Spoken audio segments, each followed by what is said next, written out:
পুনৰবাৰ সকলোকে স্বাগতম জনাইছোঁ মোৰ এটা নতুন ভিডিঅ'লৈ। আৰু আজি মই এটা ৰেচিপি লৈ আহিছোঁ, গাহৰি মাংস আৰু আলু ড্ৰাই ফ্ৰাই। এই মাংসখিনি মই অলপ সময় বইল কৰি ল'ম।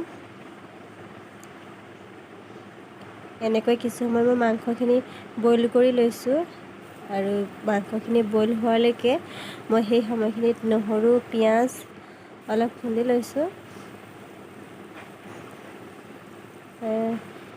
এইখিনি অলপ অলপকৈ খুন্দনাতে খুন্দি লৈছোঁ আৰু খুন্দি হৈ যোৱাত মই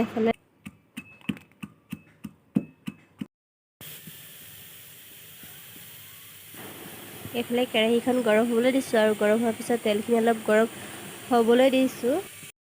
আৰু এতিয়া মই বইল মাংসখিনি উলিয়াই লৈছোঁ কাঁহী এখনত। এনেকৈ উলিয়াই লোৱাৰ পিছত মই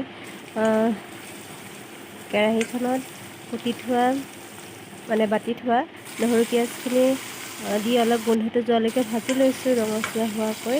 আৰু তাৰপিছত মই মাংসখিনি দি দিছোঁ।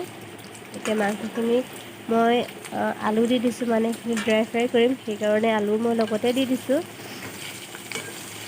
তাৰপিছত এইখিনি মই অলপ সময় ভাজিম। কিছু সময়ৰ পিছত মই ইয়াত মছলাখিনি দি দিছোঁ, হালধি নিমখ ৰেড চিলি গৰম মছলা সকলোখিনি দি মই আকৌ এবাৰ ভালদৰে মিক্স কৰি লৈছোঁ আৰু তাত ঢাকোন মাৰি থৈছোঁ। কিছু সময়ৰ পিছত ঢাকন আঁতৰাই দিয়াৰ পিছত মাংসখিনি ধুনীয়া এটা গোন্ধ আহিছে আৰু দেখিবলৈ বহুত ধুনীয়া।